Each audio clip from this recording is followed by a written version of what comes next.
Avez-vous entendu parler du continent de plastique? L'expression désigne une zone de l'océan Pacifique où pullulent les déchets flottants. Sans minimiser les enjeux de la pollution par le plastique, le mot continent est inapproprié. Ce qui est vrai, c'est que les vents et les courants concentrent des déchets en matière plastique dans 5 zones marines de la planète où s'éteignent les vents. Ces accumulations n'ont rien à voir avec la terre ferme, encore moins avec un continent. Préférons la désignation vortex, qui désigne un tourbillon d'air ou d'eau. Le plus grand, le vortex Pacifique Nord, d'une superficie égale à plusieurs fois celle de la France, concentre des déchets venus des côtes américaines ou du Japon, etc. Il y flotte au total 80 000 tonnes de plastique. Ce tonnage est effrayant, mais c'est peu en termes de densité. Là où l'accumulation est la plus forte, on trouve 100 kg de matière plastique par kilomètre carré. À d'autres endroits du vortex, il n'y a pas plus de 10 kg au kilomètre carré. Essentiellement des macroplastiques, pour la plupart résidus d'engins de pêche, perdus ou abandonnés, cordes, filets, etc.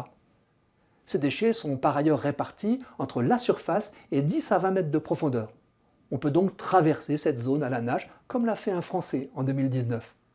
Le mot continent a le mérite d'impressionner, mais risque de tromper sur les solutions. Les initiatives de nettoyage de ces zones polluées, grâce à la traîne lente d'immenses filets de surface, ont certes des résultats spectaculaires. Ainsi, l'association Ocean Cleanup a pu récolter plusieurs dizaines de tonnes de déchets à recycler. Elle n'en règle pas moins qu'une infime partie du problème, sans s'attaquer ni à sa source, ni à sa complexité, ni à sa gravité. Le plastique flottant sur les mers ne représente qu'1% du total de la pollution marine par le plastique. Son accumulation sur les rivages est bien plus significative. Mais l'ennemi, ce sont les invisibles microparticules, voire les microbilles textiles déjà interdites par certains pays. Tous les êtres vivants dans ou de la mer les ingèrent du plancton à nous-mêmes. Certes, ramasser les gros morceaux évite qu'ils ne se dégradent en microparticules, mais il faut regarder cet enjeu en amont. Comment enrayer l'afflux des déchets liés à la pêche professionnelle? Des organismes s'y emploient.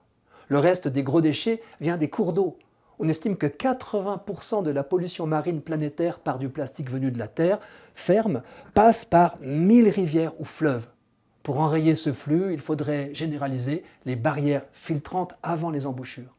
Mais surtout arrêter de produire ces objets, pour la plupart à usage unique. 81% des produits en plastique finissent en déchets en moins d'1 an.